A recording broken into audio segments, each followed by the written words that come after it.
అన్నిటికీ కుదురుబాటు కాలాలు అనేది రావడం అంటూ జరిగితే ఒక్కొక్కడు ఒక్కో రకమైన బాప్తిస్మం ఇవ్వడు. అన్నిటికీ కుదురుబాటు జరిగితే ఒక్కొక్కడు ఒక్కో సిద్ధాంతం చెప్పుకోడు. అందరూ ఒకే సిద్ధాంతంలోకి వస్తారు, ఒకే బోధలో ఉంటారు. యూదాపత్రిక 3వ వచనాన్ని నమ్మినటువంటి సంఘం ఓఫీర్ మినిస్ట్రీస్, పరిశుద్ధులకు ఒక్కసారే అప్పగించబడిన బోధ కొరకు మీరు పోరాడండి అని దేవుడు చెప్పినటువంటి ఆదేశము సందేశమును తలదాల్చినటువంటి సంఘం ఓఫీర్ మినిస్ట్రీస్.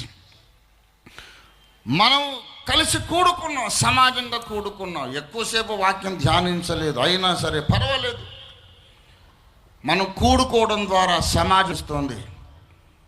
క్రైస్తవ జీవితం అంటే పాప క్షమాపణ